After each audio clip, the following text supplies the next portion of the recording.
Welcome to Higher Voltage. I'm your new host, Kevin Tyler, and I'm the Director of Communications for UCLA's School of Nursing. Each week, I will explore the ins and outs of higher education marketing with industry thought leaders.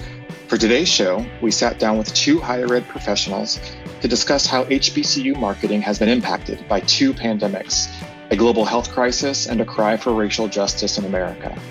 Let's get started. Higher Voltage is brought to you by Salesforce. Today's higher ed marketers are faced with new challenges and must expand beyond their traditional tactics to engage with constituents.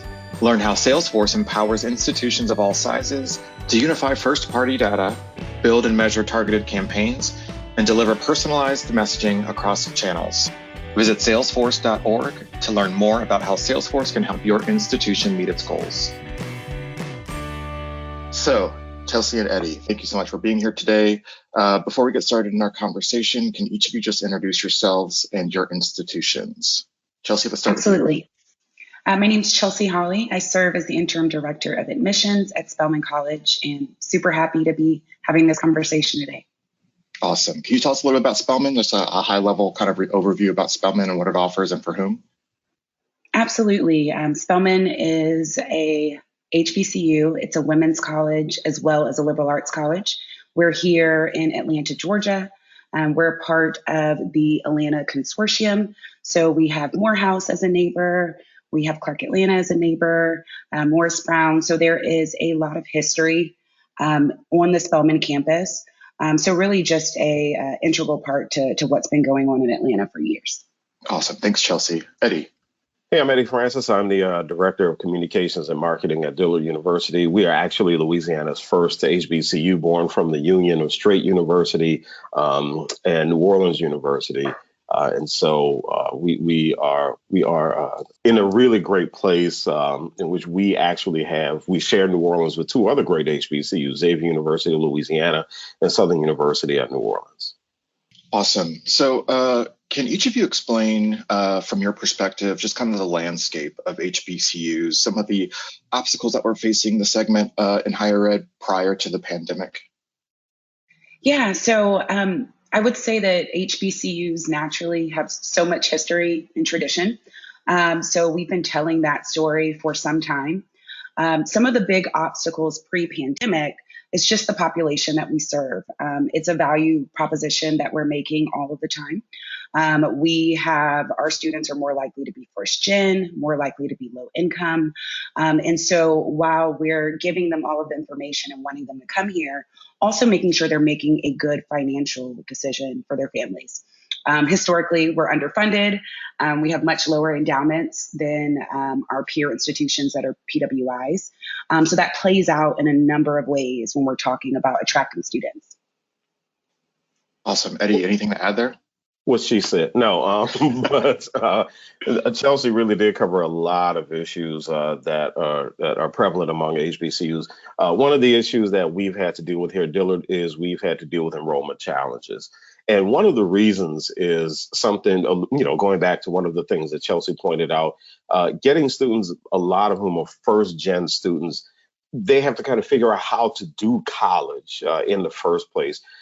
Funding, though, also really became a big issue with a lot of students who just financially, they would just run out of steam.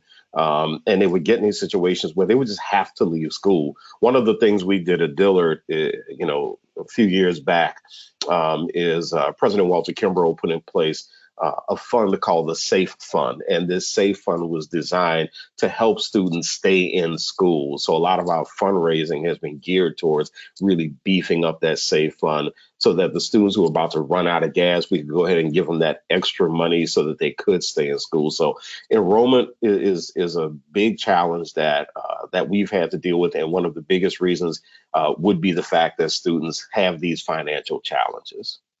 Awesome. Thank you for that. Chelsea, can you kind of touch on some of the obstacles that may have existed in the marketing space for Spelman before the pandemic? Yeah, absolutely. So we were getting away from print materials in the mail. Everything was going digital. We started some digital marketing campaigns coming into the pandemic. Little did we know that there will be digital burnout. And so a lot of the spaces we were getting into, now we're seeing there's still some novelty in the in-person, the physical pieces that they can pick up and touch. So the pandemic, we pivoted. And then immediately after, I think we're looking back and trying to say, okay, let's reevaluate what we were doing before, and make sure that we're not counting it out too soon. Yeah, when you talk about some of the obstacles that we were facing, one of there are two things that really stood out to me, and these are pretty much 30,000 foot level marketing issues. But one was a perception of the value of HBCUs in the college marketplace. There was this running conversation about whether or not HBCUs were really good schools because we might not have had the resources that one of our PWI neighbors or all of our PWI neighbors might have had. We might not have had the facilities. And so in some cases, you would have these students that would tour a PWI and then they would come to Dillard and they're saying, well, it's not quite as shiny, so I'm not so sure this is the place I need to be. I'm not so sure this is a good place to be. Luckily, though, one of the good things that happens is that once students do come to Dillard and they do take these tours, they love the way they're received here. But another marketing challenge is more of a societal challenge. And there was this running conversation, and this is actually one of those conversations that kind of gets my blood boiling. But there was this running conversation that I saw that really bubbled up a lot on social media about whether or not college is even valuable in the first place. And I noticed that happen a lot in the Black community.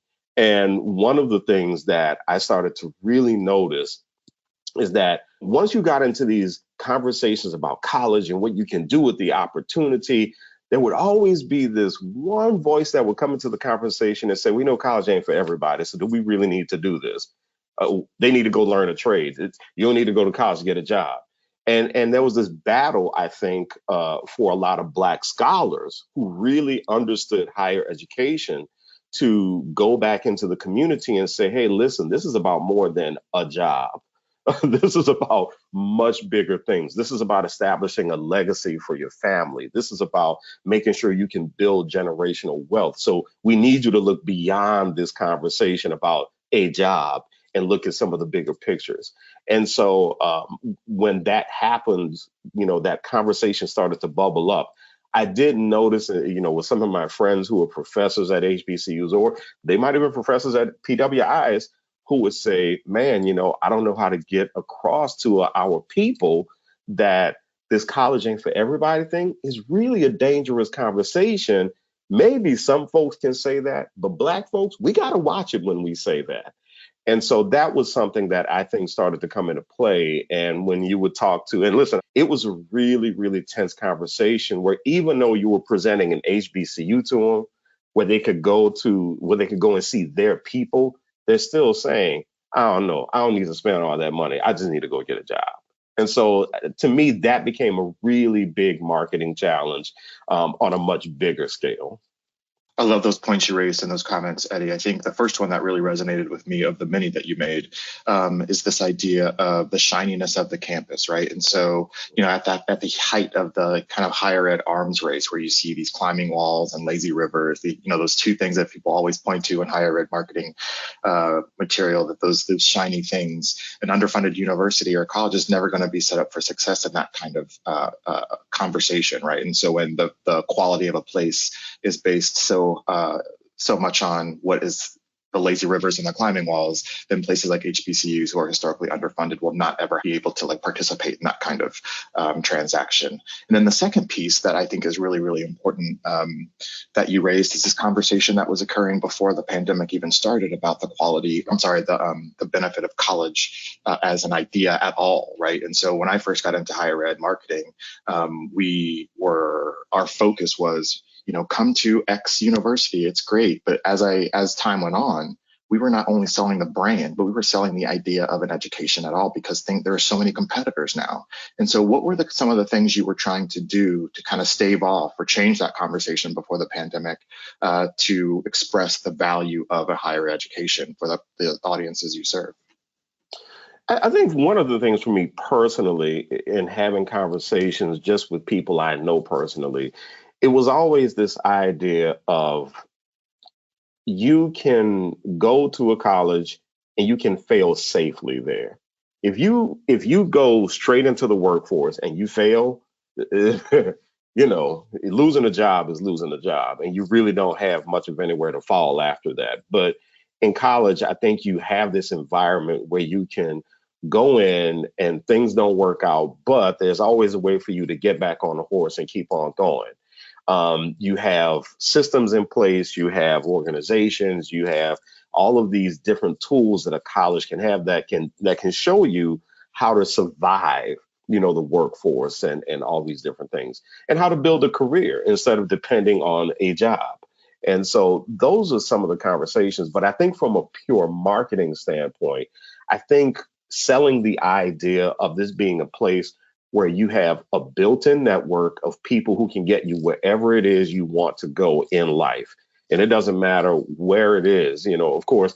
And I know that this is something that Chelsea and the good folks at Spelman deal with, but this faulty perception that HBCUs are not diverse populations.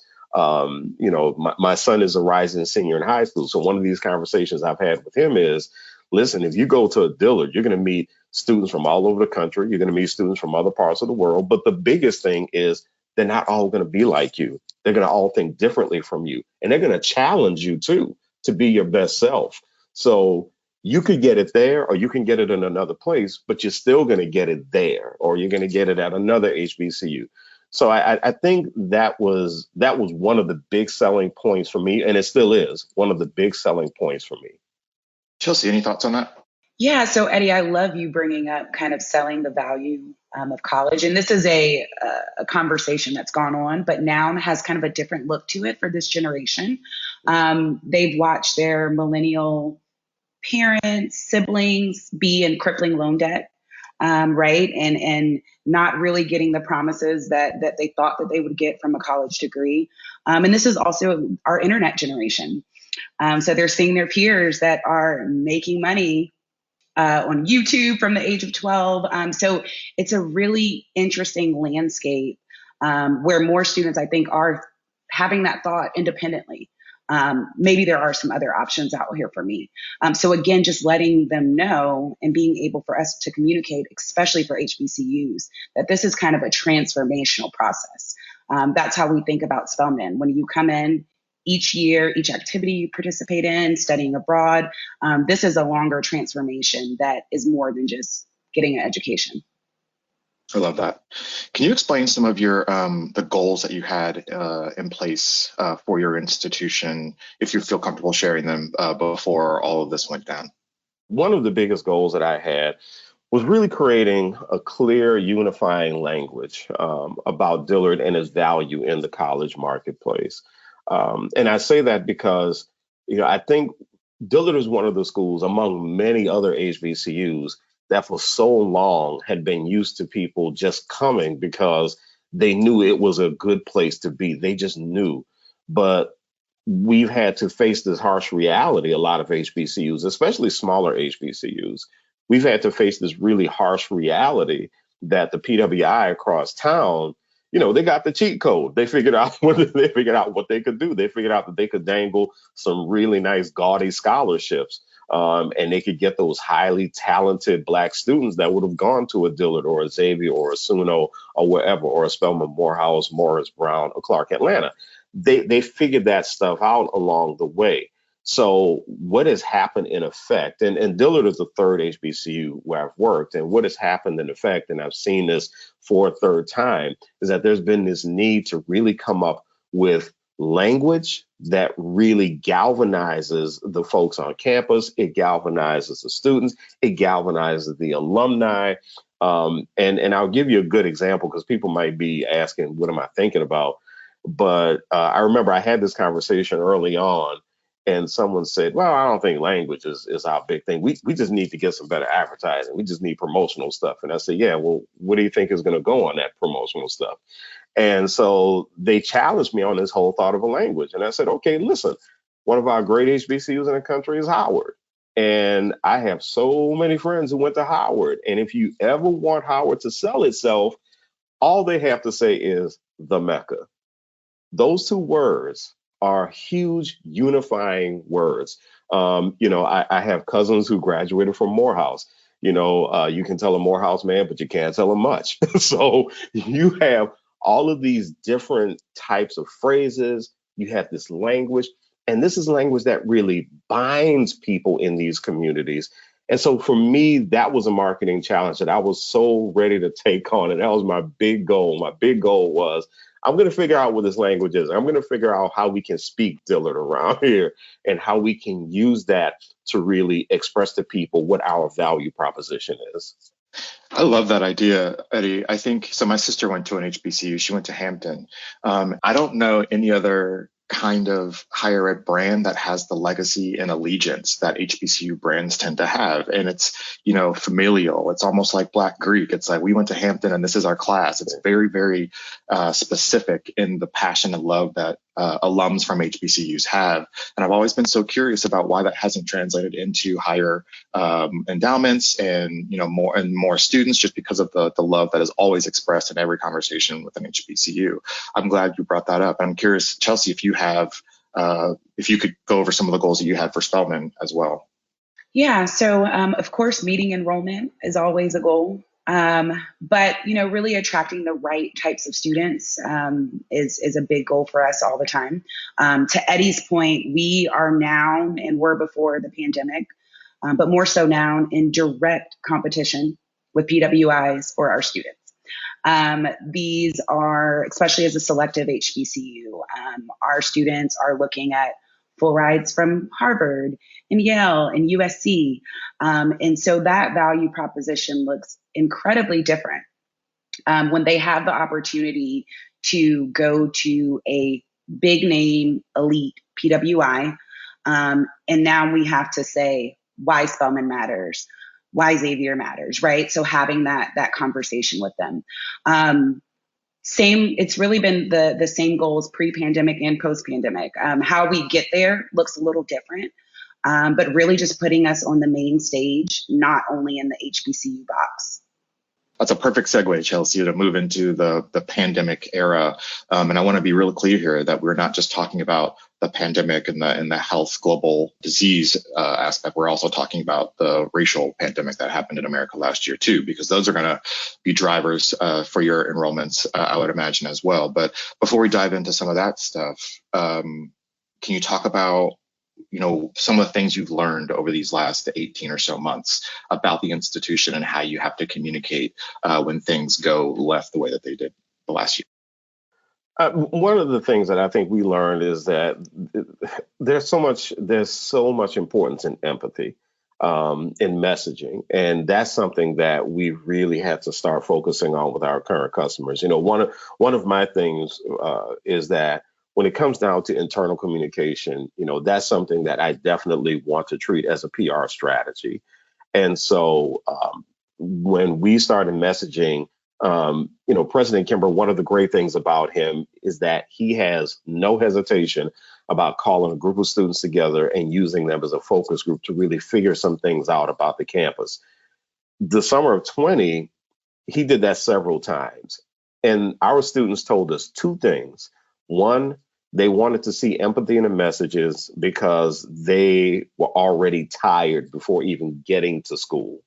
So we're talking about June, July, and they're already saying that they're tired. We haven't even gotten to the first class yet. But the other thing is they really wanted us to stop trying to pretty up our messages. They said, okay, just be direct. Just tell us what you have to tell us. You don't have to give us a long introductory paragraph in the email saying, we know that you've been through a lot and all this. They said, listen, just tell us what's going on and we'll be fine. But at the same time, please be empathetic about what it is that you're saying. They also told us, I have to say, this goes along with the empathy message, that when there were cases on campus, they wanted to make sure that those students felt seen still, and they weren't treated as if they had to get cast off to the leper colony. So the students were pretty clear about those two things. And so because they were so clear about it, that's something that we learned. We learned that those two things are really important Besides, one of the basic things that you want to do is get your messaging out as quickly as possible when situations are happening. But I think we really learned that empathy was a real value that we had to dive into and had to really think about when we were messaging to our population. Chelsea, what did Spelman do or learn? I'm sorry. I would say a unifying voice between our departments that can often be siloed on campus. And so if we're sending out messaging from the president's office, we want to make sure we're echoing that sentiment in admissions, in housing, in career services. So certainly being empathetic on the larger scale, but being empathetic one-on-one, me having a short conversation with a parent, just saying, I hear you. I know you're getting emails. I know you haven't talked to anyone. I know you're not on campus, but we hear you. So I think kind of going back to that familial legacy of HBCUs, even though we're at home, we're not able to connect in person. I really tried my hardest to have those one-off touches and just as pulse checks with our community. What are some of the things that that may have changed about your communication strategy or approach over the pandemic? Things you stopped doing, things that you started doing, et cetera? Yeah, so social media has always been really big for us. I think it absolutely exploded during the pandemic. We have different social media pages that would connect and maybe we would cross promote an Instagram live takeover. That was really helpful because not only is it messaging to our prospective students, it's reaching out to alumni, it's reaching out to corporate constituents that may be following us. And so I feel like social media was a very personal way of us getting our story out there in the pandemic. Of course, virtual events. So we've adopted virtual event platforms. We did a 360 virtual tour. So a number of things to really catch us up to, frankly, some things that probably should have already been in place pre-pandemic. But it was a wake-up call to tell us that everything that they're experiencing on campus, we have to do the best to model that digitally. Yeah, and for us, it was about being more intentional in those spaces, being more intentional about our social media, and really thinking about that strategy look like. My biggest question was, we have this pandemic, we have all this virtual stuff happening. There's got to be a way to leverage it. And the way that I found that we could leverage it is we started posting like crazy the virtual panel discussions that the different areas of the campus were having. As a matter of fact, our Minority Health and Health Disparities Research Center did a great series of panel discussions about COVID-19 and comorbidities in the African American community and the health disparities in the African American community. So we started posting that stuff on our YouTube channel because that became a big focus for us. How do we really, really use this YouTube channel? How do we maximize it? And we're not even there yet. We're not even close. But as we started to post these events, we did find that we were able to leverage that stuff for our YouTube channel very well. As a matter of fact, from June of 2020 to December 2020, we saw an 8% increase in YouTube views, or subscribers, I should say. From January of this year to this month, June, we had a 13% increase in subscribers. And so I attribute that directly to really leveraging the virtual environment, the panel discussions, the lectures. Last year we did a virtual degree conferral for the class of 20, and that went over really well. So really leveraging those pieces during the pandemic were some things that I found were helpful to us. That's great. I want to just shift gears just a touch because obviously last year around this time, actually, we were experiencing kind of the world on fire, right? There were demonstrations, the death of George Floyd at the end of a long string of other police brutality and unarmed shooting deaths. I'm curious what those events did or meant for your universities and what kind of response did you execute against it? What kind of conversations did you start, activities, et cetera? Well, for us at Dillard, our immediate response to it was to create a Center for Racial Justice. And it is something that one of our board members felt very strongly about. And so, as a matter of fact, the board members, our board chair, Michael Jones, who was actually the lead counsel for the Maryland HBCU case. And so, Chairman Jones felt very strongly that this should be our response, especially with his dealing with the Maryland case. And so, actually, with the founding of the Center for Racial Justice, they are actually one of the big contributors to our YouTube subscriber increase that I just talked about a second ago. And, that actually has enabled us as an institution to have some robust conversations about what exactly does justice look like when it comes to making adjustments and how policing is done. But then also it started to filter into other conversations that the Center for Racial Justice did as far as equity in education. And so these conversations really expanded. We started to also bring a lot of other folks into the conversation. There was a recent panel discussion that we did with the New Orleans Public Defender's Office, and they gave some great feedback and some great information about knowing people's rights when they are dealing with law enforcement. But at the same time, I think also is really enabled us to take a look at what a relationship with law enforcement looks like from an institutional level. So that's something that the Center for Racial Justice is still working on, wanting to really make that a really great relationship and continue a great relationship. And I do have to give props to NOPD because they've been responsive, New Orleans Police Department. But that was our biggest answer to what was going on.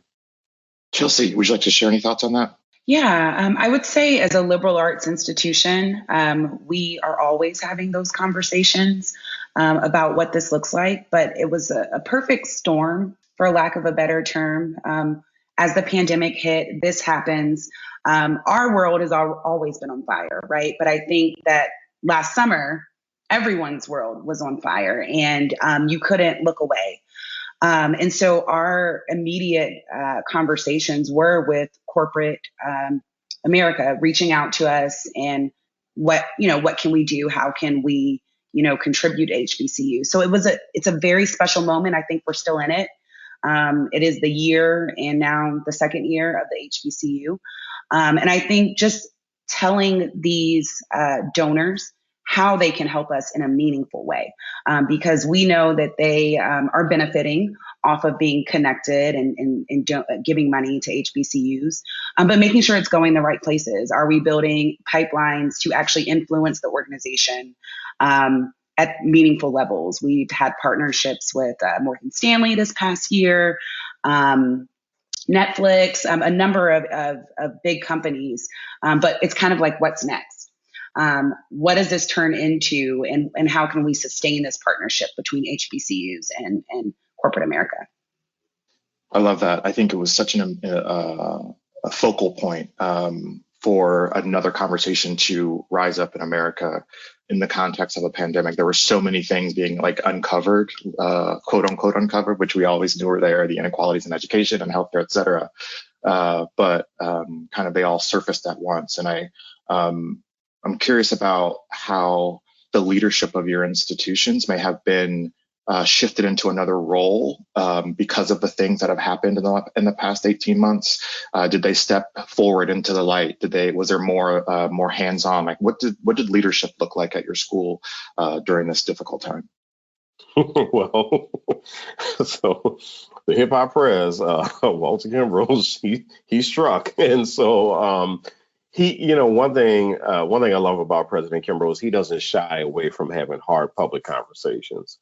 And he wrote, I don't want to say it was a scathing editorial, but it was certainly an editorial that called a lot of people to the carpet and really challenged them on statements. And I think if I remember correctly, the title of the editorial was "No More Statements." So in the wake of all of this, his challenge to people was, don't just make a statement when you see injustice. Do something. If all you have is a statement, save it. Save it. Just don't say it. Don't worry about it, because it's not about what you say. It's about what you do. And there's one point I want to expand on very quickly. When Chelsea talked about engaging private donors, this really got us to a point where we started to have some real conversations with prospective donors. There were some folks who came along and said, hey, I got some money and I'm going to give it to you. And we're sitting here going, okay, why? What's going on? We want it, obviously, but what's this about? And in some cases, we found out that the intentions may not necessarily been the most genuine intentions.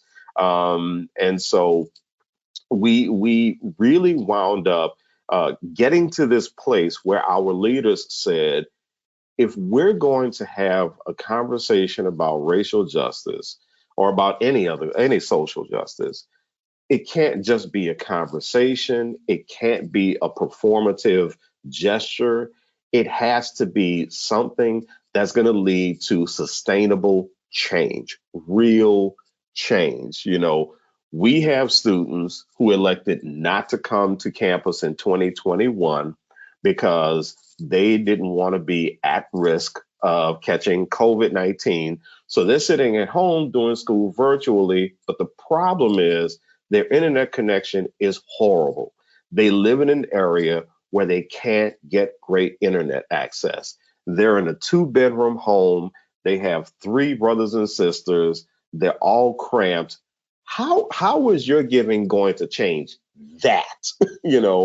And instead of making these statements, what are we going to do as far as making real policy changes? Which, again, that brings forward the purpose of the Center for Racial Justice, to really have these conversations, but to make sure the conversations are going to lead to action. And so that's what our leadership did. They really decided to buckle down and challenge a lot of what was happening to find out whether or not people were actually trying to use their philanthropy for sustainable change, or if it was just something performative. Thoughts on that, Chelsea? I agree completely with everything that Eddie said. The same conversations were being had at Spelman almost immediately as some of these companies came in. And a lot of our donors we were engaged with before. And so there were some good partnerships that expanded through this conversation. Microsoft did something really wonderful for Morehouse students. They sent out laptops to every incoming freshman. So little things like that make changes in the home on the day-to-day level, I think are just as impactful as hearing some big number was given to the institution. I love that. Yeah. I'm curious about your perspective on a couple of things that have been going on in the media lately. The Mackenzie Scott gifts, these folks who are coming to announce, the wiping out of student debt. Wilberforce just did it from the school perspective just recently. Do you think that the combination of the things that came to the nation's recognition last year, plus these kinds of wiping away debts, et cetera, are starting to introduce a new conversation about HBCUs and Black students and the cohort of people in their backgrounds? Do you think that there's more information or a story that is now out in the world that helps HBCUs in a way because of what's been going on the last several months? Does that make sense? It makes perfect sense to me. I have to say, Kevin, when Robert F. Smith did his gift to the class of 2019 in Morehouse, I listened to that commencement speech 3 times. And the thing I wanted to know was why. Why this class? Why right now? Why Morehouse? And there were some things that and I recommend everyone listen very closely to that speech, because there was something that he said in the speech. He went through this thing where he talked about there was always somebody who was there for him in Denver when he was growing up. And there was always somebody who helped him get from point A to point B. And by the end of the speech, right before he made the announcement, he made the point that, you're going to be dealing with a lot. You're the next leaders. You're the next group of leaders. I want to give you a head start so that you won't be saddled with this extra big bill hanging over your head. I'm going to give you a head start so that you can pay it forward and you can get your career going sooner than later. And so along with that speech there was this message of legacy, because that was another thing he brought up in his speech, was that how important it was to have his family legacy, and somebody had to start that legacy somewhere.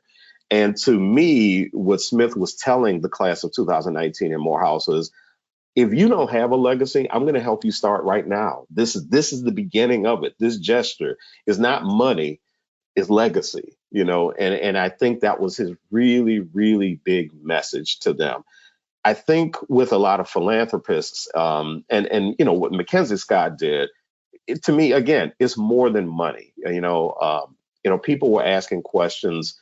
Well, why did she pick this one? Why did she pick that one? Why did she pick these places? I have kind of a cheat code. I'm married to a fundraiser, so I was able to kind of get in her head, and I started asking her, why do you think she did this stuff? And one of the things she brought up was, well, you never know who's doing homework on you, and you never know who's visiting your websites, and you never know who's digging into your programs. You never know who's doing that stuff. And so as soon as I got to Dillard, one of the first things I started doing was I started reorganizing the website. I was like, okay, how do we make this thing more user friendly? And so when people ask, why did she give to these certain schools? My guess is that she probably had some researchers who went in and said, this institution is doing something very interesting, and I think a little help is going to help them go a long way. And so now the question is how the institutions are stewards of those gifts. That's the real question. How do they leverage that so that they can make some great plans for the next 5 to 10 to 20 years? But I do see something in the giving. I think the conversation, though, is two-way. Number one, it's what kind of intention does the philanthropist or the giver have? But then number two, how is the HBCU going to be a good steward of that gift that they received? Excellent point. There's also a conversation that happens with our current students and prospective students about what the giving means for them. And so my office, every day, they're asking, what about this money? What about this? What did this go to? And so I think it's a good moment to appreciate the year that we had, but really realize that we're playing catch up here. Of years and years of not having this type of funding coming into our institutions. And so, yes, where's the gifts going and how far is it really stretching and what's impactful? To your point about legacy, I think really allowing students who otherwise would either not be able to come or have crippling debt upon them leaving, that's a real game changer for generational wealth and for the wealth gap between Blacks and whites. So if we have 20 students now that can have a full ride for 4 years, that's meaningful. That's 20 families that may feel very different in 10 years or 20 years. So there's impact there, but we are looking at what is just the beginning of many years of us getting to a financial standing that we all deserve to have as HBCUs. And I think there's a really big message in what Chelsea said for students and alumni. And I think that one of the things that people really need to understand, this court case that happened in Maryland, that is not because a bunch of Black folks got mad one day and decided they wanted their money. It's because the HBCUs in Maryland, like in so many other states, were just flat out cheated, systematically, legislatively, policy related, cheated. And so all that case is about is give us what you owe us. We're not the group of people who can't pull up our bootstraps. We've been pulling up our bootstraps real hard for a long time, and the straps are broken, okay? But we're still pulling up the boots. And so, but you owe us. You owe us, and that's according to policy. That's not just people coming for a handout. So what Chelsea is pointing out there that is so important for people to understand is that Mackenzie Scott, bless her heart, and everybody else, the Robert F. Smiths, who really make these big gifts and these great gestures, they are wonderful. They are great. The problem is they are a drop in a very big bucket. And that big bucket is what Chelsea just brought up, a wealth gap, a huge, huge wealth gap. So if you imagine a wealth gap like this, we are still building these planes while we're flying them. And we're doing a good job flying them. We're doing a really good job. But there is a lot of frustration in having to build while flying. Yeah, totally. Last question in this bucket of our conversation in the pandemic. We're a little over time. I want to be super respectful of your days, but have the events, including the pandemic, also obviously the demonstrations for racial justice in the country, have changed the perception or awareness of HBCUs? And if so, how has that affected the goals that you have during this time? Chelsea. Absolutely. So I know we talked a little bit about it changing the perception on a larger scale, but what I'm really fascinated by is what it's done for Black students who may have not have been really considering an HBCU before this. This year, we received a record-breaking amount of applications, and in those applications, the narratives were the same. The narratives were them reflecting on the past year and what that year meant to them and why Spelman or any other HBCU is the only place that they should have this next step at. So I saw it at a very granular level with our students. And then also, conversations in the community. I think that our people have also had poor ideas about what the value of HBCUs really look like as well. And so allowing us, giving ourselves the grace to have that conversation and us to return back to loving HBCUs and seeing them as just as good, if not better, than the PWI down the street. So I think it's been a great moment for our community. Yeah, and one of the things that's done for us is the moment that we've had, whether you're talking about the pandemic or you're talking about the health pandemic or the racial pandemic. I mean, what that's really done for us is really forced us into thorough examination of what our value really is, and not just to the college marketplace, but to our community. What's our value to the civic sector? Where are we in this conversation? And how are we really affecting change? Or is it our job to affect change? I mean, where are we in this thing? So we've really engaged in that conversation, from a marketing standpoint, just really defining the value proposition and really figuring what that looks like. And for me, as a marketing director, it's really forced me to take a look at the basics of marketing, just look right back at that stuff, the 4 Ps. What is our product? What's the place, the price, and what's the promotion? It's really forced me to take a look at that stuff and answer the basic questions so that we can get to that bigger question. Because I think there's one thing in our environment that we really forget to do. I think we forget fundamentals a lot of times. People want the sexy stuff, right? And I always joke with folks, and some people they might not like it when I say this, but the unfortunate thing about being in marketing and communications is that a lot of people look at us as the arts and crafts shop. They they need a flyer, fine. They want to complain about the website, well, it's your fault. So they come to us, and one of the things that we're saying is, but before we can get to that, we need to answer some critical questions. I can tell you, right, my colleagues get upset with me when they want a change made on the website, and I call them up and I say, hey, so what's the point of this? What are we doing? Who are you going after? Who's this message meant for? There's a lot of text on this landing page. Do we really need all of this text? So I think really making people and helping people to realize that those small things, those small annoying questions, that's what leads to the bigger message. And that's what really helps us evolve and show our evolution, or I should say the evolution of our brand and our brand identity and our value proposition. I love that. That's exactly right. So now we are seeing kind of a light at the end of the tunnel. Vaccinations are rolling out into people's arms. I'm curious how things have changed for your institution, or if you think that some of the obstacles that we talked about at the beginning of this for HBCUs as a segment have evolved because of the events of the past year and a half or so.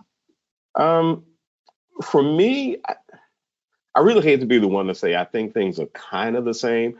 But here's why I'm thinking this. If you look at the history of HBCUs, things come in waves. And history has a weird way of repeating itself. I'm a 70s baby, so I remember coming out of the 70s when I was a little kid, and all of my relatives and my parents' friends who were these proud Dillard alumni, Xavier alumni, Southern alumni, Grambling alumni, Jackson State Alcorn, seeing all of these folks. My dad graduated from Xavier, as a matter of fact. But then going into the 80s, when you started to have people who said, well, I don't have to go to an HBCU. You know what? I really want to go to Tulane, and I want to conquer the world from Tulane. And unfortunately, what that caused is that it caused some people in the Black community to become kind of jaded towards HBCUs, because you had some folks who got to Tulane or wherever they went, and they, like we like to say, they started to feel kind of brand new. They started feeling themselves. But then we get to the 90s, and there's this awakening, hip hop, Public Enemy, and NWA, and they start getting folks in that conscious space. And then a different world comes along. Boom, 90s, HBCUs are all the rage again. Then we get into the early 2000s, and then we're kind of going back, and now we're at this point of racial reckoning, and now we're back at the inflection point. So to me, the thing that I am afraid of right now, and it is really a concern for me, is that nationally we have seen these increases in HBCU applications. I love the social media posts where there is a picture of a high school graduate and they have all the logos behind them of all the schools that got accepted. And you see some big PWIs and they said, nope, I'm going to go to Albany State. And you're sitting there going, yes, but I am afraid of that cycle coming when people start saying, okay, we've done the racial reckoning thing. All right, HBCUs are nice. That's fine. And now we got to wait another 10 years or 20 years before everybody gets hip to HBCUs again. So to me, that's the thing that I'm kind of keeping my eye on. And unfortunately, and I really hate to be cynical about this. I really want to be the eternal optimist about this. But I do see some of the same challenges only because of the cyclical nature of these things. And I want to be wrong, believe me. And it's my job to fight being wrong on this, by the way. I need to, that's where I come in. But that's where I'm kind of concerned about society. And that's why I'm thinking we might see some of the same. Excellent points. Chelsea. I definitely agree on the Chelsea, cyclical nature. I know. I wanted you to I'm a realist. Yeah, not coming to save you. Absolutely agree. But I do think there's some things that we can do to make sure that the conversation, at least in our community, does not die down. That we're all seeing ourselves as ambassadors of HBCUs in general.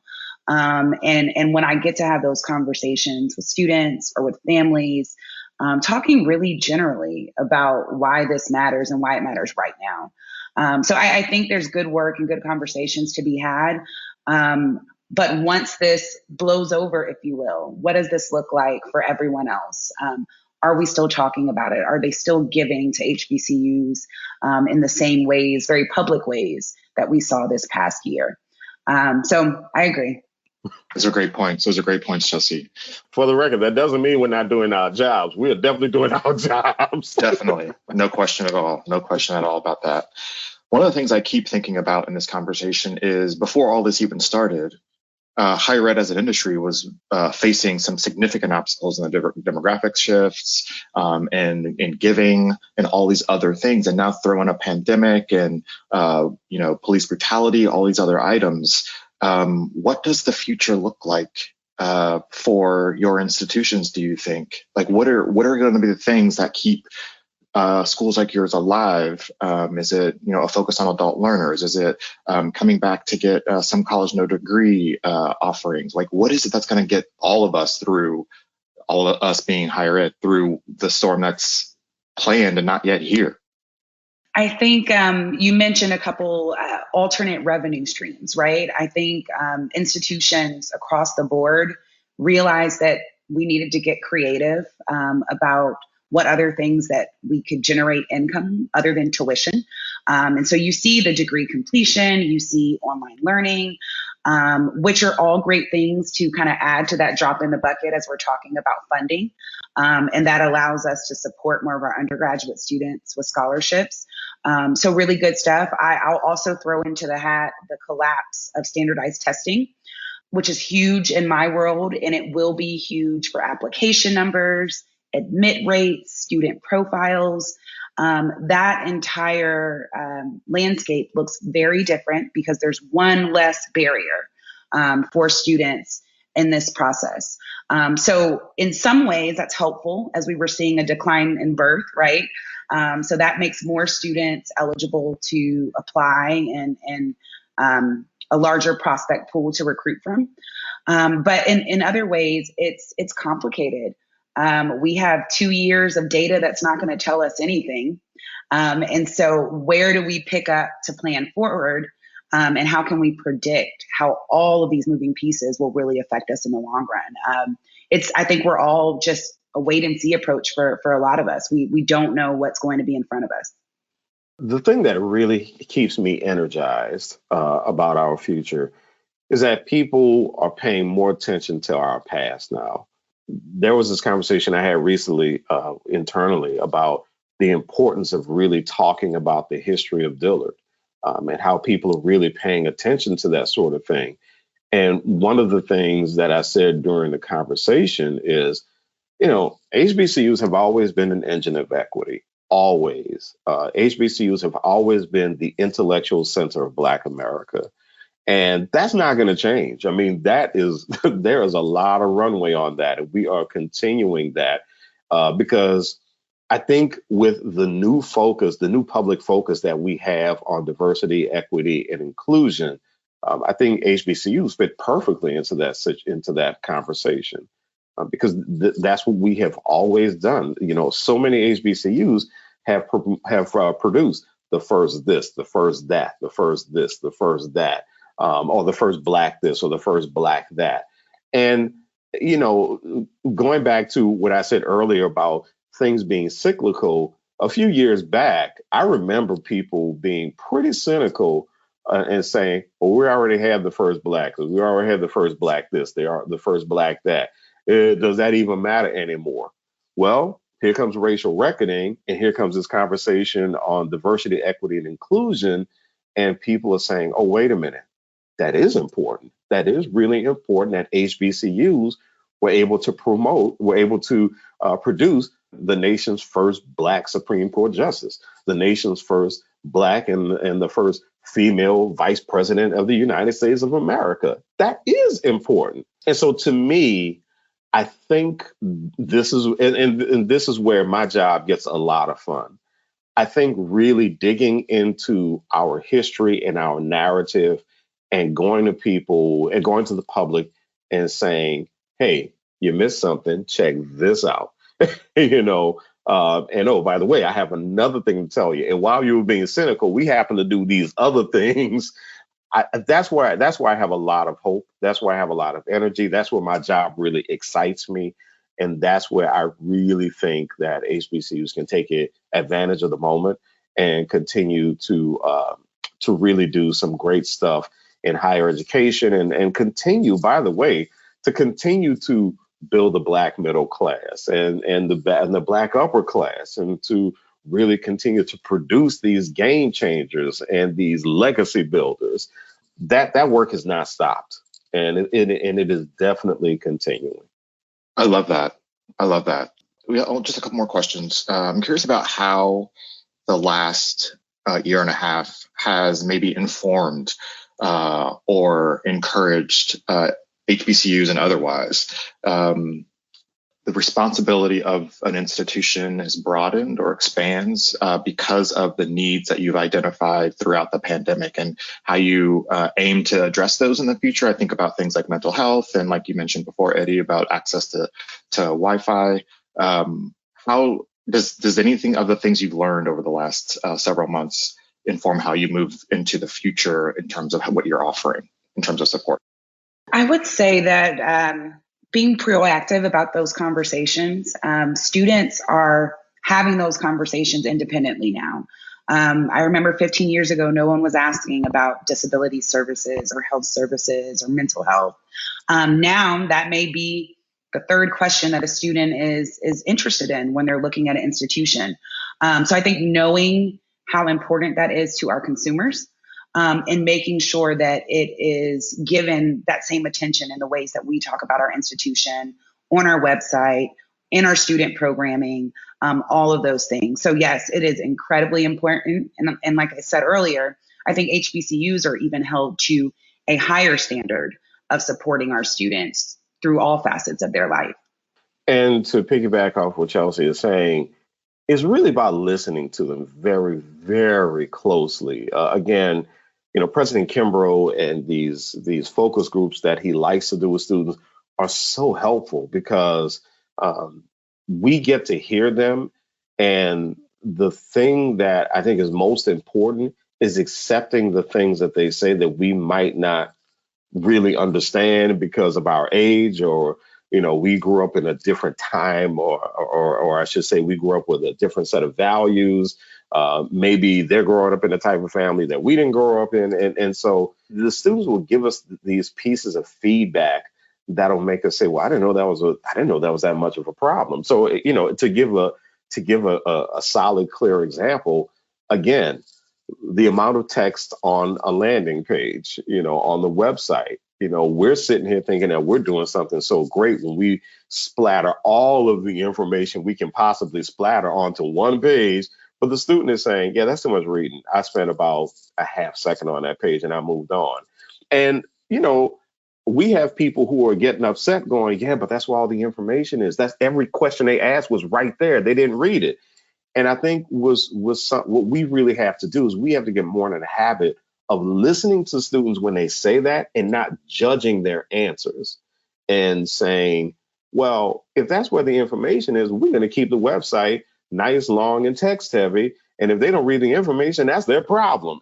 But we can't do that because what they're telling us is you're losing an audience member. And so I think for us, that is one of those things that we really have to listen to. The other thing I really would like us to really think about, and this is something I folded into really thinking about marketing too. You brought up mental health, and I think that is a huge issue that we have got to continue to listen to, especially with Black students. If a student transfers from a PWI to an HBCU, and they go from one environment where they have to deal with microaggressions to another environment where somebody is saying, oh, stop complaining, everything is going to be okay, then we haven't done our jobs. And we have not really taken into account that this is our most important resource. We don't have an institution if we don't have a student. So if this student is saying, I'm dealing with these microaggressions, and right now y'all are treating me as if I'm some kind of kid and blah, blah, blah, and you don't want to listen to me, then we have to figure out how to meet that student halfway, if nothing else. How do we meet that student halfway? And mental health is at the center of that conversation. One of the things I said, and it was a joke at the time, but it quickly moved on from being a joke to something else. But in the first semester in the fall of 20, the students at Dillard, they had some issues. They voiced those issues loudly on social media. And I started to say, oh, they're getting cabin fever. Well, that is what was happening. They had been cooped up in their residence halls for a couple of months. They were doing virtual learning, online learning, and they were tired of it. They were just mentally beaten down. They were tired. And so we were very happy that the semester was coming to an end, but it really forced us to think about going back to internal communication. It did force us to think about how we communicated with them internally. It forced us to figure out, well, how can we do some programming where they can be in person but be safe? How can we move to that from the virtual stuff? So those are definitely a couple of things that were teaching moments for us as an institution throughout the pandemic.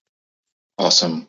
How has the last year and a half informed how you will move your marketing and communication strategy in the future? Is it changing in any way? Are you going to be more analog now that you've learned, as Chelsea mentioned, that people have digital fatigue? Like what does it look like from a marketing perspective moving forward now? We got to keep it mixed up one way or the other. I taught a freshman year seminar class, and one of the things I told the students, much to their chagrin, is that online learning is not gone. As a matter of fact, this is the beginning of it. And they're going to have to learn how to use Canvas. They're going to have to learn how to use these learning management systems.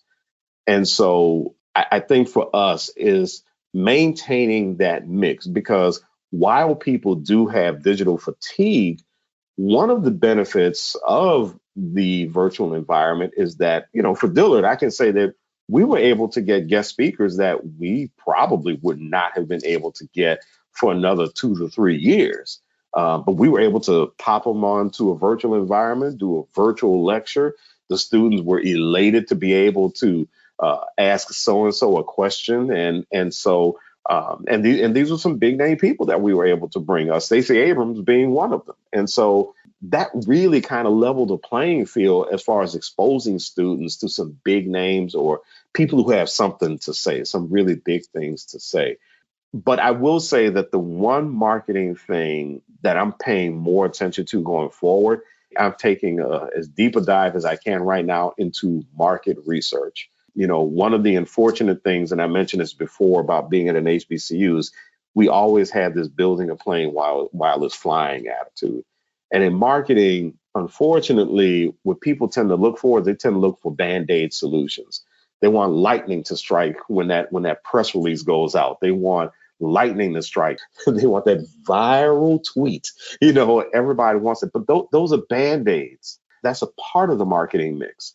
And in order for us to really develop an authentic, strong, consistent brand identity, we have to do research. And so at some point, we have to be satisfied with the fact that we're not going to get lightning in a bottle. We're going to have to really create a slow burn, and it's not going to be sexy. It's going to be a grind. But by the time we're done, we're going to have a sustainable solution, a sustainable brand, a sustainable identity. So that's my big focus for the rest of 2021 is really digging into market research. I love that. I think one of the things I hope for the entire segment coming out of these challenging days is a recognition that every single thing that happens with your brand is marketing, whether you like it or not. So the way that you talk about how you're caring for students during a pandemic, how often you communicate with them, what that looks and feels like, what your president is saying, all of those things go into a decision that's being made, whether you know it or not, or like it or not. And I think that's one of the things that I'm really hoping that the segment really understands, is that just because you say one thing in your view book and all this other stuff is happening on social, on Reddit, and all these other places, that has power too. So understand that, and understand where your brand is being talked to or talked about. And I think that's great. Chelsea, what about you? What about the future of your messaging and communications practices? Yeah, so I think exposure is something that has taken on a new face. I mean, we were always doing virtual events or virtual meetings in some capacity, but now it seems incredibly viable to have in-person events, also have a virtual event going on. If we're not able to get on a plane and go to a college fair, there's virtual options. So I think we're just a lot more flexible and how we're reaching students, and students are willing to be reached virtually in a different way now. All of our events saw numbers that we would have never seen on campus. And so it really allowed us the opportunity to get creative, try and put together engaging virtual content, and reach as many folks as possible. We also have a lot of assets that came out of this year, recordings, videos of events, different sound bites that we're able to run through our social, put on YouTube, and continue using that content. And those are things that I don't think would have been around if we were just on campus and doing everything as we have. So again, diversifying all of our communication, but social media for us still continues to be at the forefront. Podcast, we're working on an admissions podcast now, so very excited about that. Beefing up YouTube, which is the most popular social media app for young folks. So really tapping into that. TikTok was new for us this year. So really leveraging all of our social media connections, and that's where those conversations about HBCUs are really, really being had. Awesome. Thank you so much for your time today. I appreciate both of you. Is there any last thoughts that you'd like to share that we make sure that we include at the end here? The one thing I would say, and this is a call to all of my colleagues, but then also to leadership at HBCUs, and this is going to sound so basic and so nutty, but by all means, please pay attention to the importance of your website. And the reason I say that is, when all three HBCUs I've been to, my biggest thing has been like, okay, the website, we've got to do something with the website. And people will say, well, people don't go to the website. I say, yeah, there's a reason they don't go to the website. And so I get this circular conversation with people. But the reason I say it, though, is that marketing is about the product. Your website is your primary communicator of your product and its value. So you really have to pay close attention to it. And, one of the things I forgot to mention that is another priority of mine is beefing up our search engine optimization. And so that is something that we've worked very closely on, because one of the responses I had gotten was, it's like, well, yeah, the website, that's fine, but we need some really great advertising. We need to go viral. We need some great press releases. And my response would be, okay, that's great. So they click a link, go to the website, it's still outdated, and then what? So please, please, please, please, please, please, please, please, please, please, website. Say it again for the people in the back. That is so true. That is so true. Chelsea, last thoughts. I don't know if I have any last thoughts. I'm still stuck on website, and some ideas are going on in my head about our personal website. So yes, the website is. I agree with all of your thoughts on that, Eddie. Thank you both for your time. I really appreciate it. Thank you for this first conversation. It was exciting. I hope to chat with you all again, and have a great day. Thanks so much, Kevin. Thank you so much. Take care. That's it for this week's episode of Higher Voltage, but I'm looking forward to having more great conversations with higher ed thought leaders. If you'd like to learn more about higher education marketing, be sure to check us out on Twitter at Volt Higher Ed and follow me on Twitter at Kevin C. Tyler 2. Until next time.